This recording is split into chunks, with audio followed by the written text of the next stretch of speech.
अगर तो उसने सच बोला है तो इसका कुछ ना कुछ करें आप। अगर उसने झूठ बोला है तो भी उसको मंतकी अंजाम तक तो पहुंचाए ना। आपने पूरे मुल्क के इलेक्शन के ऊपर सवालिया निशान लगाया। इस बार चीफ जस्टिस साहब ने खुद आरओस को, अगर आपको याद हो, लाहौर हाईकोर्ट में जस्टिस बाकर नजवी साहब के केस के बाद सुप्रीम कोर्ट रात को बैठी थी और कहा था यही आरओस फैसला करवाएंगे। वो आरओस किसके लगाए हुए हैं? वो चीफ जस्टिस और काजी फायज ईसा साहब के और चीफ इलेक्शन कमिश्नर के लगाए हुए हैं। कोई तो था ना जो, अगर ये चीजें तब्दील हो रही थी, मैं ये तो समझता हूँ कि मुस्लिम लीग नून खुद तो तब्दील नहीं कर रही थी, ये तो हम कह सकते हैं, यानी कोई पार्टी भी खुद तब्दील नहीं कर सकती। तहरीक इंसाफ भी, उनके लिए कोई और ही करेगा ना। आज काजी साहब भी बड़ी दाद लगाने जा रहे हैं। काजी साहब बहुत दबाव के अंदर है, काजी साहब बहुत दबाव के अंदर है।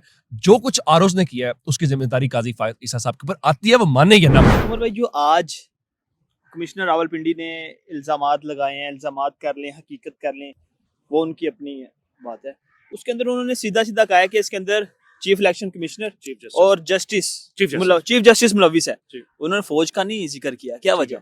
मेरे ख्याल से देखें, उसमें एक वजह ये है ना, अगर उसमें मुलविस होते तो उनका नाम लेना चाहिए था। उसकी एक प्रॉब्लम है इस बार चीफ जस्टिस साहब ने खुद आरओस को, अगर आपको याद हो, लाहौर हाईकोर्ट में जस्टिस बाकर नजवी साहब के केस के बाद सुप्रीम कोर्ट रात को बैठी थी और कहा था यही आरओस फैसला करवाएंगे। वो आरओस किसके लगाए हुए हैं? वो चीफ जस्टिस और काजी फायज ईसा साहब के और चीफ इलेक्शन कमिश्नर के लगाए हुए हैं। मेरा इससे कंसर्न नहीं है। अगर फौज मुलविस है तो फौज का भी नाम ले लेते।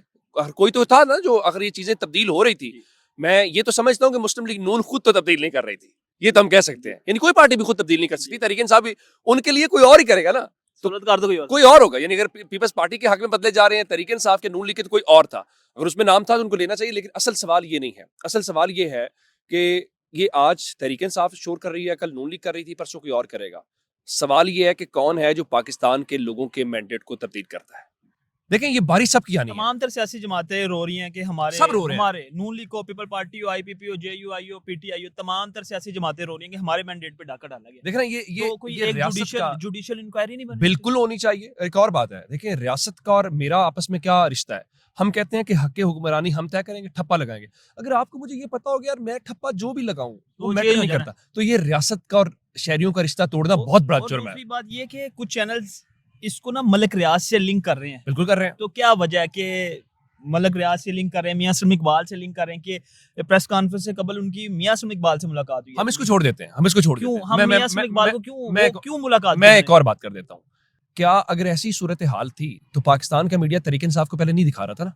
वही जो रियासत का नजरिया था उसको चला रहा था। तब मलिक रियाज कहाँ पे था? तब मियां सलीम। मेरे लिए इंपॉर्टेंट नहीं है।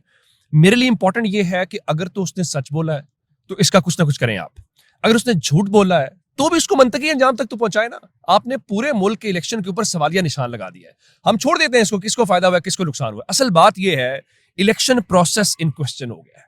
मेरा एक ही नुक्ता है, अगर वो सच बोल रहा है तो जिन्होंने नताइज तब्दील किए हैं आप उनको लटकाएं। लटकाने से मुराद उनको सजा दें। मैं कोई फांसी की बात नहीं कर रहा। अगर वो झूठ बोल रहा है तो इस कमिश्नर को जो जरूर क्या इन्होंने भी अगर अपनी लाइन चेंज कर ली मौलाना फजल रहमान की तरह? उन्होंने कहा मेरे मुंह से निकल गया था। अगर रात को चीफ इलेक्शन कमिश्नर तो इसको जेल में डालें। काजी तो नहीं मुलविस, इसको जेल में डालें। इसमें क्या बात है? यानी कोई तमाशा लगे बस मुल्क के अंदर कि इलेक्शन कोई छोटी मशक थी।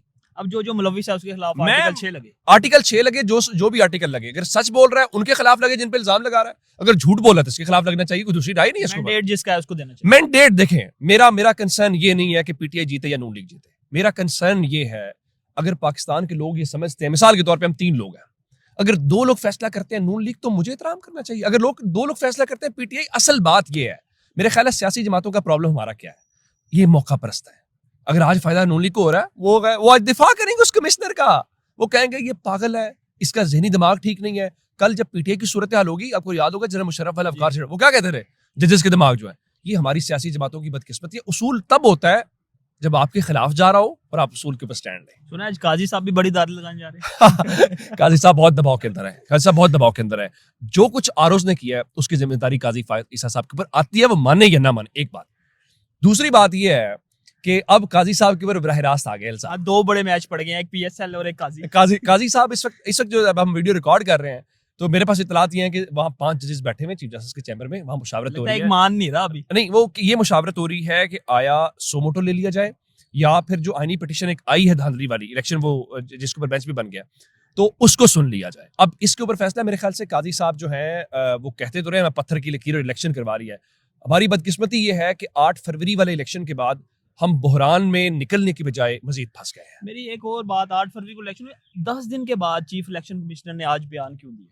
इससे पहले भी दे सकते थे। कमिश्नर जो है, कमिश्नर की बात क्या करें। क्या क्यों बयान दिया? हाँ, ये बात आपकी दुरुस्त है। अगर उसका ज़मीर था तो वो उसी रात बोलता, कहता मेरे साथ ये ज्यादती हुई है और मैंने गलत काम किया है, और 10 दिन के बाद डिले, ये सवाल तो बहरहाल आपका जायज है। ऑडियो होती, कोई वीडियो होती, कोई सबूत तो नहीं नहीं बता नहीं सकते। नहीं, मैं ये नहीं समझता। उसकी वजह ये है कि देखें, अगर वो कोई ये कहे कि उसको इंस्ट्रक्शंस दी गई हैं, जो जब जब 2 नंबर काम होने होते हैं, तो जब चीजें करवाई जाती हैं तो इन राइटिंग दिया जाता है। ये आज प्रेस कॉन्फ्रेंस प्री प्लान नहीं थी, वो तो आए तो कुछ और प्रेस कॉन्फ्रेंस जी, वो पीएसएल वाले मैचेस और उन चीजों के हवाले से था। इसके ऊपर दी। अब उनका दावा ये है कि उनके ऊपर दबाव बहुत था। दबाव से मुराद ये है कि वो सो नहीं पा रहे।